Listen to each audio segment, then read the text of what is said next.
You are listening to the Intrepid radio program with Scotty Roberts. Intelligent Talk.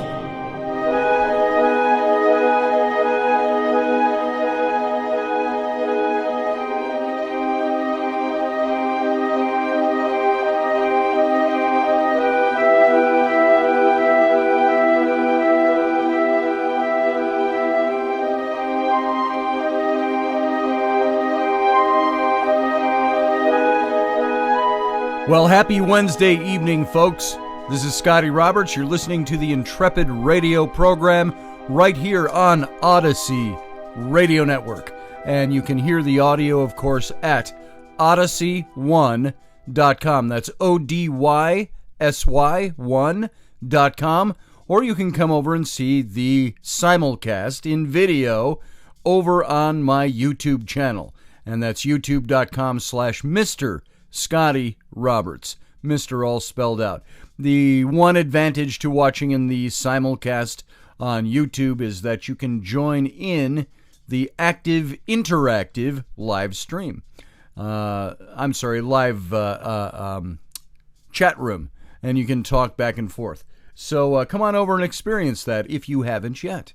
And another advantage to seeing this over on the YouTube channels, you can see some of the visuals that I bring up from time to time. I don't think I have any pictures for today's show, so you're good there. But before we get started, I just wanted to do a little in-house promoting here of some of my books. As many of you know, I'm a published author, and I've written in several different books, for New Page Books mostly, which was bought up and absorbed by Red Wheel Weiser. But they still operate under New Page as an imprint of Red Wheel Weiser. My first book out with them was The Rise and Fall of the Nephilim. That's this book here. Now, many of you who are regulars to my radio show, I read this entire book chapter by chapter at one point several months ago on my YouTube stream. But you can come and get this book here. You can buy all of my books through Amazon.com. I think you can get them at Barnes & Noble as well, bnn.com. But I've got a few on hand. The ones I have on hand, if you wanted them personalized, were The Rise and Fall of the Nephilim. I've also got some copies of my book I co-authored with John Ward, The Exodus Reality. And this is where we examined the historical Moses, the historical Exodus, and what, if any, evidences exist in Egyptian history and in world history. And we had two different points of view on who the historical Moses was, and we write those. And this is a fun book, by the way. I love this book because it's chock full of pictures. We've got these nice color sections in the book. And those of you who heard me read the book saw some of this stuff already. So this is a fun book to read. I've also got this book that I authored and illustrated several years ago, and I recently updated and reprinted in color. And that's The Rollicking Adventures of Tam O'Hare. And this was a young reader's book that I did, and it's all set in 1500s England, Ireland, and Scotland. And I use animals, as you can see. Tam O'Hare is a rabbit, a hare, and his young squirrel squire, Horatio McNutt, adorn the front cover. And this is a fully illustrated book, as you can see here, as well as a very fanciful tale set in that period of real history. So there you go.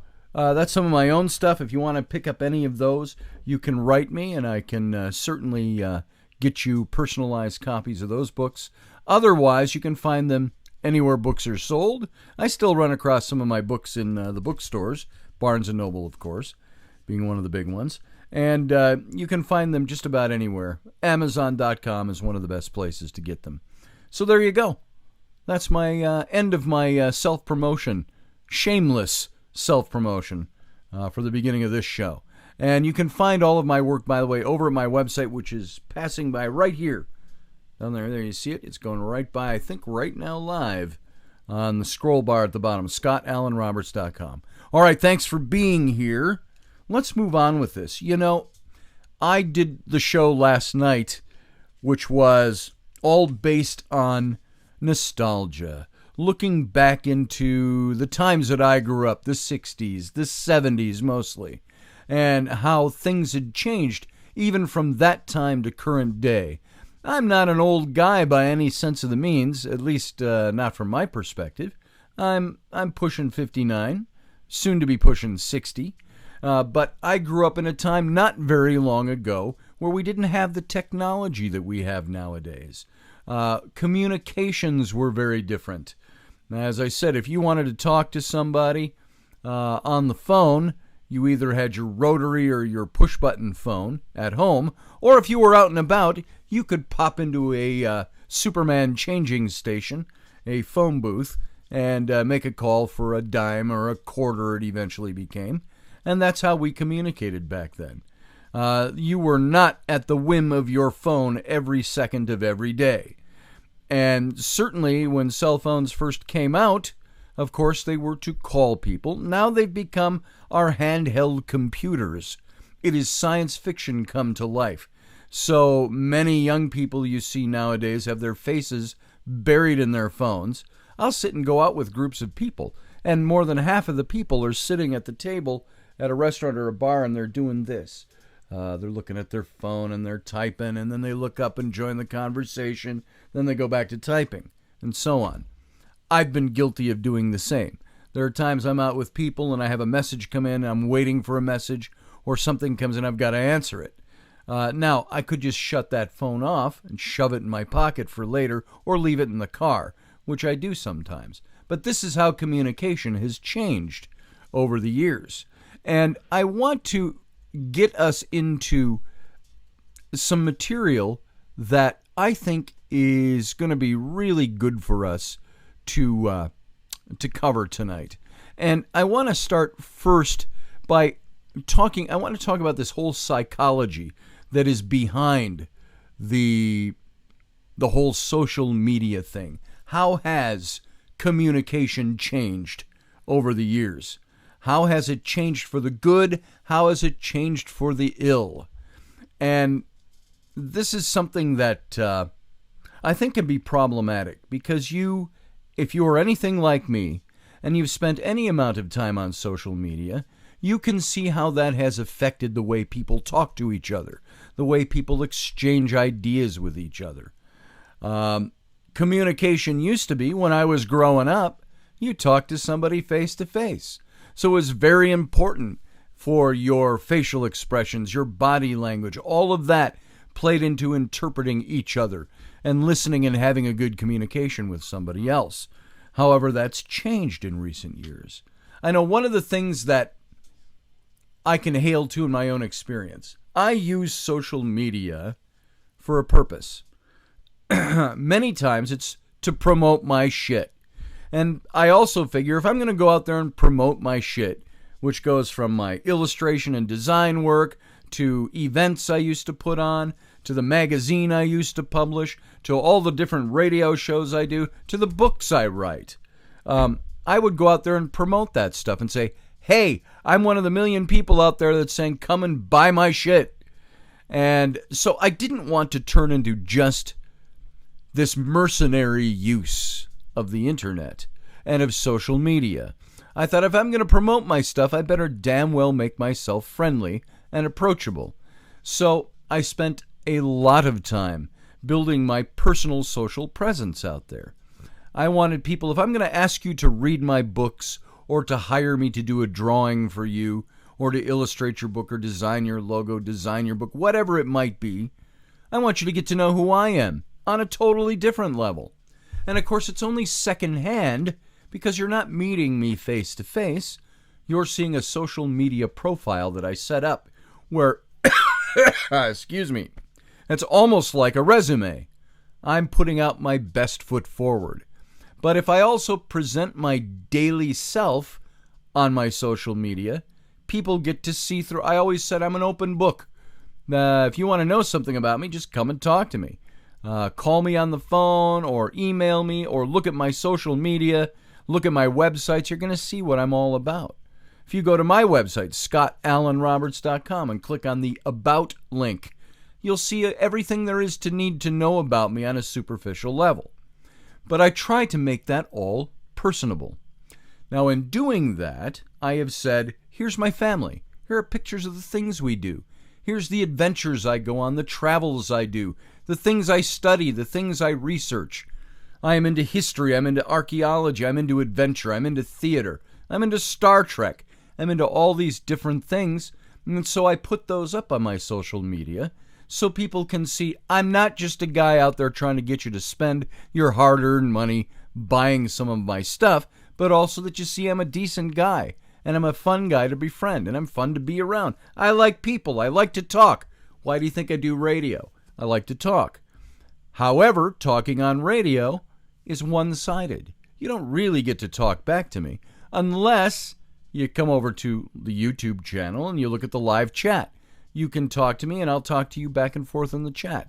That's still a second-hand form of communication. But one thing I've noticed about social media interaction is that it's become a playground for not having to be emotionally attached. There's this whole thing of offense. Look at the political atmosphere, the social atmosphere in the world today, especially in Western culture. I can offend you very easily by saying certain words or certain things, and supposedly you could offend me back by using certain words or certain catchphrases or certain ways of saying things. I have been accused by many of being somebody who goes out there and you belittle people and you call people names and all that with all your posts on social media. Au contraire, I don't do that. What offends is the content. If I say something about a political ideology that I agree with, and I say this is something that if you're following this political ideology, you're not looking deep enough, you're not digging deep enough, you're not trying to find the answers, you may be led by a ring in your nose by a certain political ideology that wants you to think a certain way. Now, if you're insulted or offended by that, so what? Excuse me. And shut up all at the same time. Now, some people might take offense at that. Oh, he said shut up. You know what? People are offended by every stupid thing that comes along these days. Somebody's offended because I called their thing stupid. That's how stupidity has become. You can't say anything without fear of offending somebody else. I coined a phrase when we were doing the old Situation Room with Rocky John and me several years ago called offendophobia. Because everybody was saying, oh, you hate gay people, so you're homophobic. You hate other peoples of the world, you're xenophobic. Etc., ad infinitum, blah, blah, blah. And I say, well, I'm not afraid of any of those things. So how could I have a phobia against them? And I say the same thing about offense. I'm not afraid of offense because offense is something I personally appropriate. It's something you personally appropriate. If I attempt to offend you personally, you have the choice to go, shut up, go away. I'm not affected. You know, your spells have no power here. Be gone. I can't remember the line from The Wizard of Oz. So that's pretty much it for me. You can try to offend me. I have people attempt to offend me all the time. Like somebody will say, oh, that argument didn't work. Nice try. Try again. They're trying to offend my sensibilities. I don't care. You don't offend me. You know why I can't be offended? I choose to not be offended. But this is what social media has become. It's become a place where people can hide behind an anonymous moniker or a fake name or their keyboard where nobody has to see them or know who they really are, what their life is all like and all about. You don't have to see their body language. You don't have to see their facial expressions. All you see are their words. And they can be pretty caustic sometimes. I've been called everything from a homophobe to a xenophobe to a hater to a racist to a bigot to a Nazi. All of those things. And they're meant to be offensive to me. And you know what? I may argue the point with them and go, oh, you think I'm a Nazi? Why don't you describe to me what National Socialism is by definition? Oh, you think I'm fascist? Can you describe or define fascism for me? Outside you just simply parroting somebody else's line out there that you follow on social media, or the line of a political ideology. Why don't you go ahead and define that word for me? And I start there. Oh, I'm a fascist? Okay, define the word for me. What does it mean? Don't look it up. Don't take time to go Google it. Tell me off the top of your head what you mean when you call me a fascist. You know what? 9 times out of 10, those people can't do it because they don't know what the hell they're talking about. It's a line they are parroting for the purpose of throwing out insult or attempting to offend your sensibilities because they disagree with your political ideology. Now, for me, I don't accept that. Now, can I have my feelings hurt? Yeah, if somebody knows something about me deep enough and it's somebody I know and they make a big dig on me, I can go, what the hell? Why are you talking to that way to me in public? Why don't you call me on the phone? Why don't you come and visit me and tell me that to my face? Instead of in social media where you've got an audience. It's because they don't want to do that. Offense is what people do. Being offended is what we appropriate and accept and react to. I choose to not be offended. And maybe you should do the same thing. I don't care if it's some people say, well, when you use that word, it's racist. I don't care. You're only offended if you choose to be offended. Offense is stupid. You know why? Because it's running everything we do nowadays. And it's all geared around the abuse and misuse of social media. Sorry about the cough button thing. So, I've got a few minutes left in this segment. We've got about 5 minutes left here, and let's use them wisely. 5-6 minutes, something like that. So I want to first go through, there's a few things I want you to see here and glean about this whole way that social media affects us. How does it affect us psychologically? How does it affect our mental health? And I've got 6 points here. I'm going to go through those really quickly because there's something else I want to get to in the second segment, and that's the psychology behind social media interactions.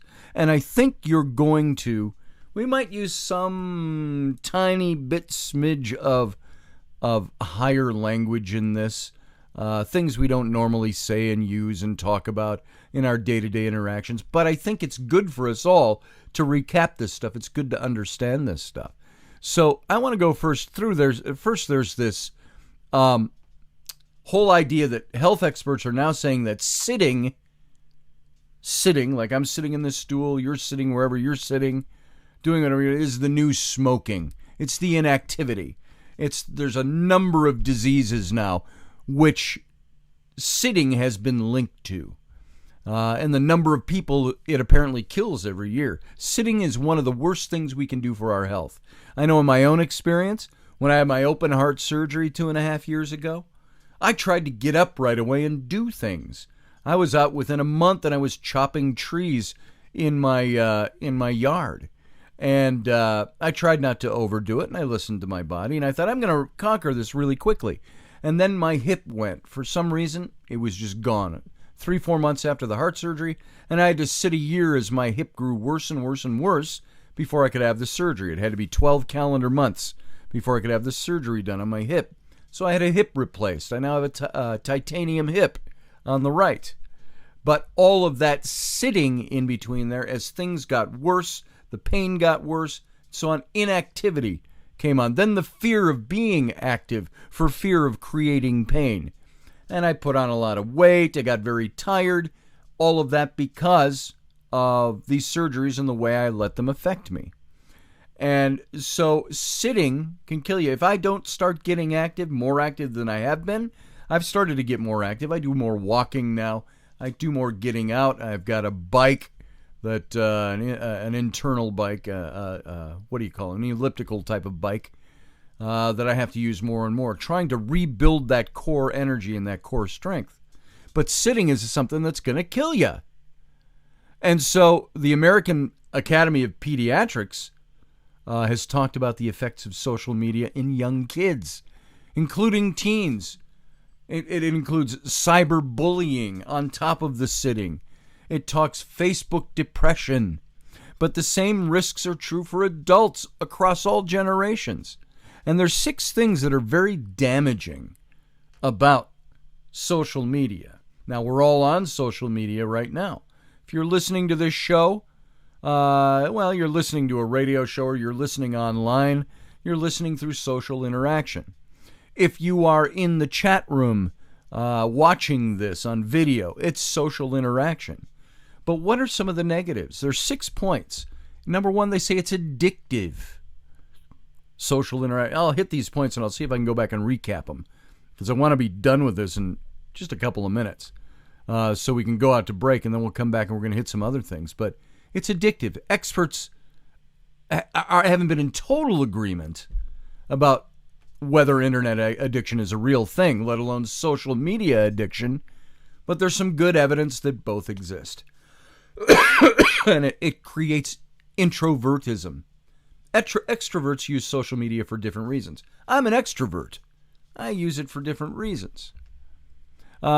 Studies have confirmed that people tend to undergo a kind of withdrawal when they get into too much social media. Another point is it triggers more sadness and less well-being. The more we use social media, the less happy we seem to be. One study a few years ago found out that Facebook use was linked to both less moment-to-moment happiness and less satisfaction. And the more people used Facebook in a day, the more those two variables dropped off. So usage of Facebook can be linked to being less happy. We get sucked into stuff in ways that we wouldn't normally be. In another study, it found that social media use is linked to greater feelings of social isolation. The team that looked at how people used 11 social media sites, including Facebook, Twitter, Google, YouTube, LinkedIn, Instagram, Pinterest, Tumblr, Vine, Snapchat, and Reddit, and they correlated with their perceived social isolation. And not surprisingly, it turned out that the more time people spent on these sites, the more socially isolated they perceived themselves to be. And so perceptive social isolation is one of the worst things for us, mentally and physically. And of course, if you're spending more time in front of your computer, you're spending less time socializing. You isolate yourself even. That's on top of it all. Another one of these 6 things is comparing our lives with others is mentally unhealthy. Part of the reason Facebook makes people feel socially isolated, even though they may not really be, is the comparison factor. We fall into this trap of comparing ourselves to others as we scroll through our feeds and make judgment of, wow, I don't have that much cool stuff on my site, my page. Maybe I need to, So the social network world, it seems that any kind of comparison is linked to depressive symptoms. Another point is that it can lead to jealousy and a vicious cycle. Most people will admit that seeing other people's tropical vacations and perfectly behaved kids is envy-inducing. I put up great pictures of my kids and our family activities, but I also try to tell people, my kids look fun here, my kids are hell on earth, they're hell on wheels. My daughters are little bitches on wheels. And so we're constantly training them and teaching them, trying to teach them to be 3 things we constantly ask them. Are you being courteous? Are you being courageous? Are you being kind? So those are things we have to look at. Another point is that we get caught in the delusion of thinking social media is going to help us. And it really doesn't. It's like a drug. We think we're getting the fix that's going to help, but it doesn't. Now, all of this is not to say there's no benefit to social media. Obviously, it keeps us connected. It crosses great distances. We can talk to people in Africa now that we couldn't talk to before. It helps us find people we'd lost touch with. I do that a lot. But on getting social when you have some time to kill, or worse, need an emotional lift, is pretty much a bad idea. And studies have found that a break from Facebook helps boost psychological well-being. So if you're feeling brave, try taking a little break every now and then. But not from this show. But we are going to take a break right now. I'm going to be gone for 2 minutes. You sit tight. We'll be right back.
And welcome back to the Intrepid radio program with me, your host, Scotty Roberts, right here on the Odyssey One radio network. Odyssey, ODYSY 1.com. And also over on my simulcast YouTube video channel, Mr. Scotty Roberts. Thanks for sitting through the break. Thanks for coming back. I think that this is important stuff to talk about. And I think it's good for us to know. And the reason I'm doing this show today is I'm really segueing off of my show about nostalgia yesterday, going back to the 60s and 70s and seeing how we did things back then. It's not that communication was perfect back then. We have evolved in a very short period of time, our technology. And we've got this ability to talk worldwide in moments. When before has anyone been able to, in a heartbeat, from their spare bedroom or in their studio, sit and talk online and have people from all around the world viewing them? This show has viewers not only in the United States and Canada and Mexico, but in Central America, South America, several in Australia, New Zealand. I have people in China that can hear this show. I have people all throughout Europe that listen to this show. Lots of people in England and Germany and France. A few in Spain. So we've got all in Africa. We've got people in Africa and Egypt that listen to this show. This is an international show that I broadcast right from the studio in my own house. And it's not a big grandiose radio studio. It's a room that I call a studio because it has my studio equipment in it. So this is, and all I've got is an internet connection. And I make these worldwide connections.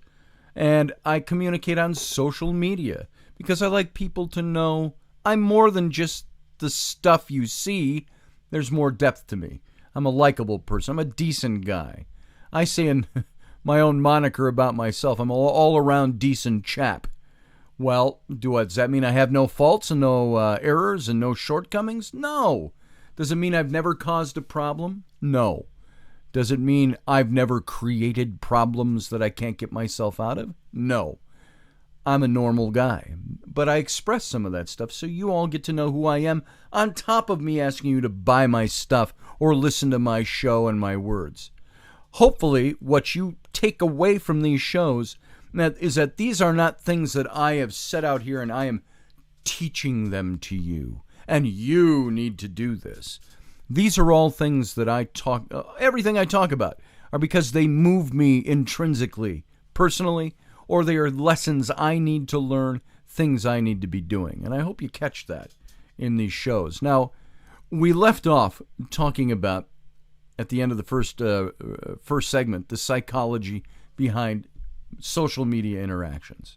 And there is a psychology behind it, where I say we have developed since I was a kid, in the late 60s and all through the 70s, and communication was one form back then, we have evolved our technology exponentially. I mean, the first cell phones came out in the late 90s, mid to late 90s. I had my first cell phone through my job as an art director, a creative director at an ad agency, and I was given a cell phone. It was one of those trapezoidal-shaped ones that the mouthpiece flipped out on the bottom and the earpiece flipped out on the top, and there was a big antenna you had to pull out. And I could actually talk while I was driving. There was no such thing as laws against distracted driving because of your cell phone, because there was no text messaging that was involved with it. It's just a phone. And of course, since the mid to late 90s, that's all developed. And now we've all got these fancy, I've got my iPhone here, which has got more apps on it and probably more technology on it than they had on the first Gemini rockets or the moon rockets, the Apollo program. The computer in this is astounding compared to that. The camera on this is astounding compared to that. So the technology to put things into handheld devices is why we now have almost minutes of a day we spend without any kind of social interaction. But while that can be a very good thing, and it's great technological leaps and bounds, there is also a psychology behind the social media interactions that says digital communication is often so much easier than communicating face-to-face, but it's also something that can be damaging. When you get home after a long day at the office, where many of us spend so much time in front of our computers there, you kick off your shoes, you make yourself a drink. Ironically, you sit in front of your computer again. Now, this is all presuming that you might be single and not with kids, or that you office outside the home. I office in the home, so I'm always around. My kids are always here. If I officed outside of the home and walked in, first thing I'd have to do is spend an hour or two with my family. So it's incredible how many of us choose our communications with others through social media channels like Facebook and Twitter and others like that, rather than speaking directly with the people we share our homes with. In fact, when we sit at our laptops and chat with friends, we feel we're relaxing and escaping from the daily grind, but we're going right into the digital world to do that. And why does this happen? Why is communicating through a computer so often easier than communicating face-to-face? Well, there's several reasons. Social interaction. It's a theory of mind and emotional involvement. There was once a very popular platform that studied psychological implications of social interaction, and it was called the Ultimatum Game. And I'm only using this by way of example. In a typical ultimatum game, one person, the divider, is in charge of dividing a resource between themselves and the other person, the recipient. And usually the resource is an amount of money, and the divider is free to choose any division they want. The recipient can accept the divider's offer, in which case the money is split accordingly, or reject the offer. If the offer is rejected, both players get nothing. Now, in one of the most cited articles in the field of behavioral economic, it was done by Sanfi and all in 2003. We're talking 16 years ago. They analyzed the brain processes behind recipients responsible or responses to these what they consider to be unfair offers in this ultimatum game, in which the divider offers 30% or less. And it was found that unfair offers made by human partners were rejected at a significantly higher rate than offers made by a computer. Now, this suggesting that participants had a stronger emotional reaction to unfair offers made by humans than to the same offers made on the computer or by the computer. And these findings were supported by neuroimaging results, the magnitude of activation in regions of the brain that are known to be involved in negative emotional states like pain, distress.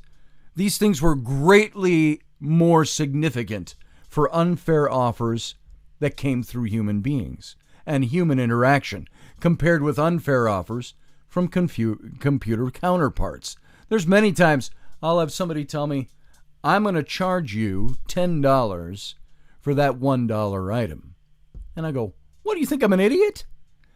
But when I look at an ad coming through and I've got pictures there and all this build up on an ad on computer, and it goes, buy this thing here for $10. And you know in your head it's only worth $1, but you go, man, I don't think I'll reject that. I think I'll accept that. We do that all the time. That's the difference between social interaction and actual physical human interaction and computer interaction. And it appears that compared to interactions with computers, social interaction activates a consistent set of brain areas. And these regions are in charge of making inferences about other human minds. And one of the distinctive attributes of human social cognition is our tendency to build models of other minds, which helps make inferences about the mental state of others. So when interacting with other people, we automatically make inferences about them without even being consciously aware of it. We look at body language. We look at facial tics. We look at a smile versus a frown, or a furrowed brow, or a raised eyebrow. And this predisposition is what makes social interactions so demanding. We can't help but ponder what they're thinking about, what their facial expressions mean, what their intentions are, and so on. So this suggests to me that interaction with human partners requires so much more emotional involvement. And thus, the more cognitive effort than interacting with a computer is human emotion and human interaction. The study shows that they did it was through Reiling, Sanfey, Aronson, Nystrom, and Cohen in 2004, that there's a difference in activation strength between our reactions to human beings and computers. And we all kind of know this already. You already know, if I ask you, are your reactions stronger to a human being or to a computer? We all go, well, it's the human being, obviously. But this is because we know that when we interact with another human being, we can't control our emotional involvement. We're invested in the interaction process.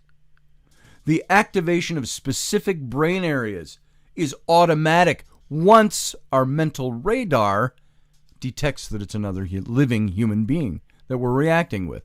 So although we might be unaware of why it so often feels so much easier to interact through a computer, particularly when we're feeling tired or drained, the conclusion is clear. A computer does not require cognitive nor emotional involvement, making our interaction with it so much easier.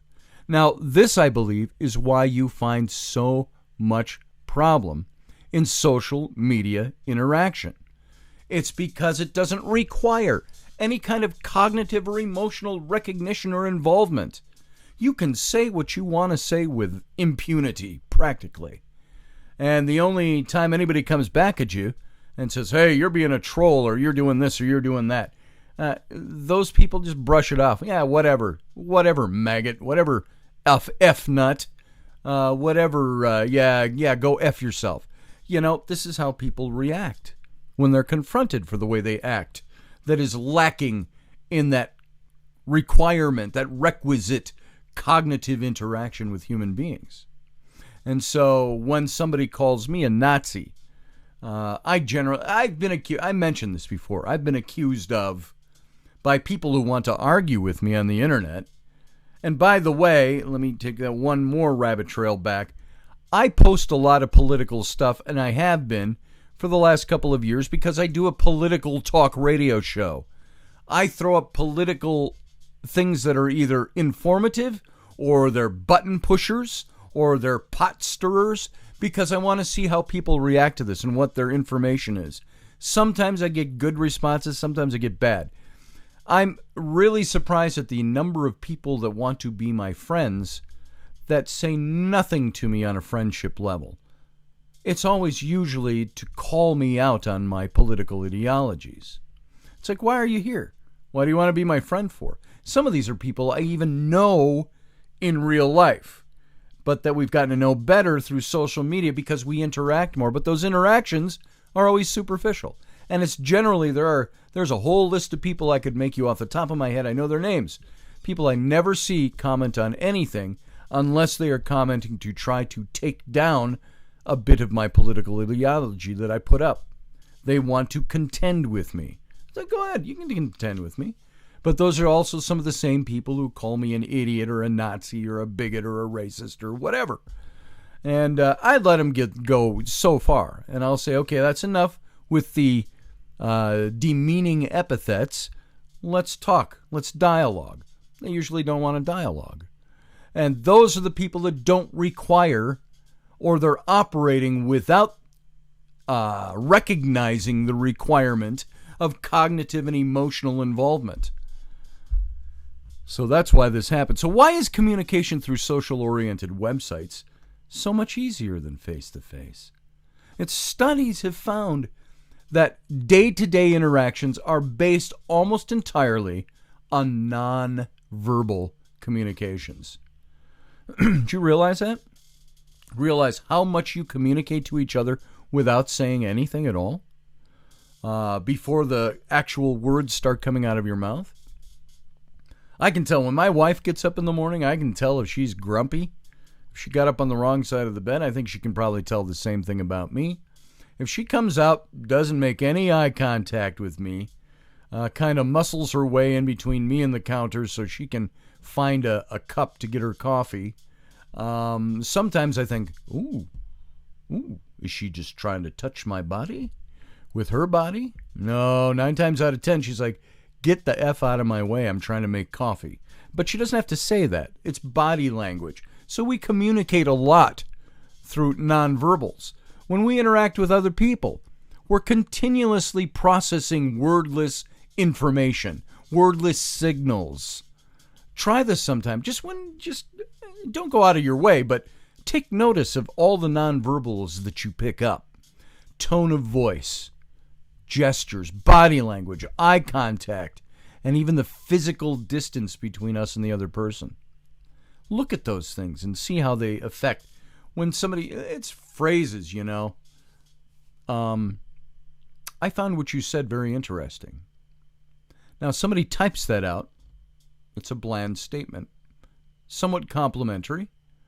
Or is it, how are they using the word interesting? Sometimes you see a facial expression with that. You see, I find what you said to be very interesting. Now, that would say to me, oh, you had a problem with what I said. Because I'm seeing I'm hearing the vocal inflection, I'm seeing the facial expression. I could have somebody come up to me and say, I found what you said to be very interesting. Now, I'm going to get a totally different feel off of that person because of vocal inflection and facial expression. So these nonverbal signals are the heart and the soul of how we interact. We can't understand the true meaning of an interaction if we don't have the ability to interpret these nonverbal signals. It's almost like it's like in the case of autism. And I know some of you here in my audience have autistic kids. And you're very close to that topic. And so you know what I'm talking about. These kinds of things enable us to infer the other person's intentions as well as how involved they are in the conversation with us. Whether they're stressed or relaxed, whether they hate what we say, love what we say, whether they find us disgusting or intriguing, so on, all of these things. These messages exist in any type of face-to-face interaction, even those that don't involve active conversation. Nonverbal signals, folks, they add a level of depth to the interaction, but demand cognitive and emotional effort. When you get on social media, which is an amazing advance in human culture, as far as a communication tool, it's a transference of information tool. It's not a communication tool per se. You don't see a face. You don't hear a voice. You don't see body language. You can't garner inference, at least on an emotional, cognitive level. And so the extra effort involved in face-to-face interactions can be spared in online interactions that are usually founded on minimal or constrained social cues. Most of these signals can be summed up in emoticons. You know, oh, I find you very interesting. Pile of turd emoticon. Oh, what am I supposed to infer from that? I don't see a vocal, hear a vocal, or see an expression, but pile of turd after saying they find me very interesting. Or, I find you what you had to say, very interesting, and loves hearts and bubbles, and hugging rabbits. So you can infer some things, but you don't hear that. There's no human interaction there. There is an emoticon. There's a symbol for that. It's like saying there's an app for that. There's a symbol for that. I don't have to express my emotions. All I have to do is click on a little emoticon that gives a symbol of how I feel. It's like punctuation. Do you know how many people send me letters or write things to me or make comments on things that don't use punctuation? And it drives me insane because I'm a lover of human language. I'm a lover of language and interaction. And when you write me a big long sentence that has no punctuation in it, no commas, no period. Let's just go commas and periods. Never mind semicolons, colons, and dashes. It drives me insane because sometimes I'm not getting the full meaning of what they're saying.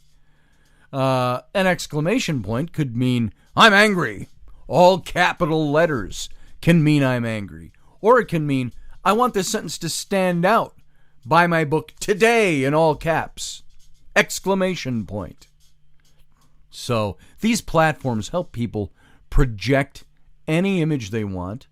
They can be whoever they want, whatever they want to be, without the ability to receive nonverbal cues, though. Their audiences are none the wiser about what's really going on with that interaction. So, face to face, my face to your face to my face. That just reminded me, Audrey, this one's for you. Rocky, this is for you. That reminded me of Spock doing the mind meld. My mind to your mind, your thoughts to my thoughts. But that was touching. That was communication in a different form, of course, science fiction-wise, but you get what I mean. So, those of you who are Trek fans, you're right there. We reach, and you know what that one. If you're an original Star Trek series fan, you know what that is. You reach me. I reach you, brother. So, face-to-face communication is considered a synchronized form of communication.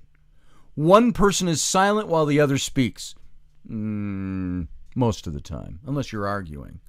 Unless it's husband and wife. Excuse me, can I finish saying what I was saying before you criticize what you think I was going to say? You all know the drill. One person is silent while the other speaks, in theory. One nods while the other explains. Yeah. One knows the other isn't necessarily finished speaking, even if they're silent.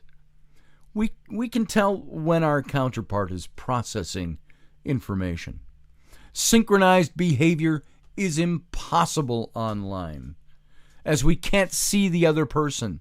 If a person asks, "Are you there?"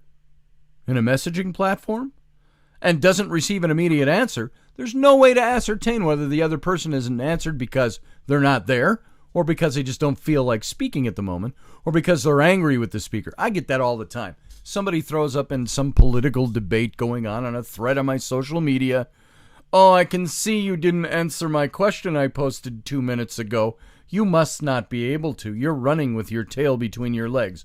When in reality, what I'm doing is I'm pooping, or I'm taking care of a kid, or I had to run a quick errand, or I'm cooking dinner, and I come back an hour later and I go, "Hey," you want to say, "Hey, douchebag, I stepped away for a minute." We're typing answers here.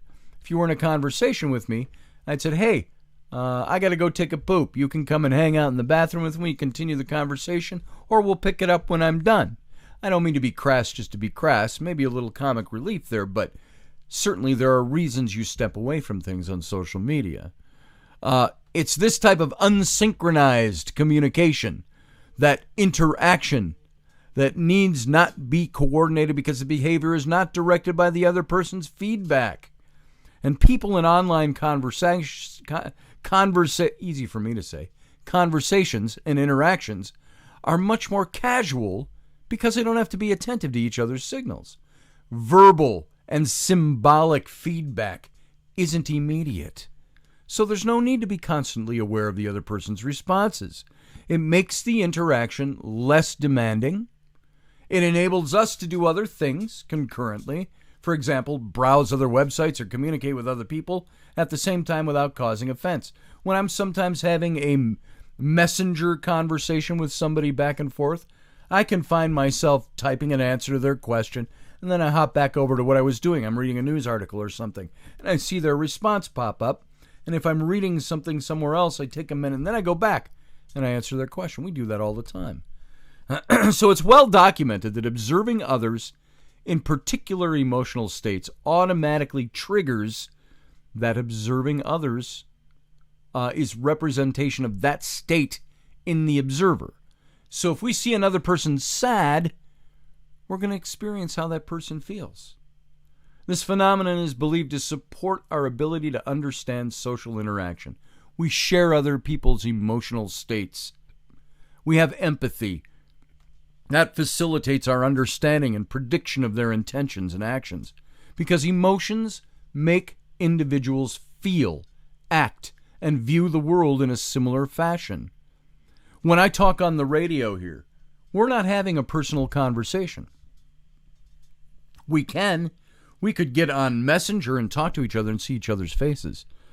But I try to verbally, from one-sided, communicate the things that emote me, the things that anger me, the things that make me happy, the things that make me incredibly sad. I try to express those things, but it's one-sided. In contrast, online interactions are devoid of communications. Of emotions. One tragic example involves the story of, and it was a specific person, a mom who often engaged text messages with her daughter, who was away at college. Nothing wrong with that. It's an easy way to communicate. But one afternoon, they chatted back and forth with mom asking how things were going and the daughter answering with all these positive statements, followed by emoticons of smiles and hearts. That would seem like she's happy. Later that night, the daughter attempted suicide. The signs of depression were there, but could only have been interpreted through face-to-face communication and the sharing of her emotional state. Folks, social media facilitates this virtual form of interaction. The term virtual used to describe things that aren't real, but which take on the important qualities of being real, and it's fake. It's virtual. So when playing a computer war game or things like that, we're able to act out frustrations and stress and so on. But there's no real danger there. We're never really going to get shot by our computer game. That would be odd, wouldn't it?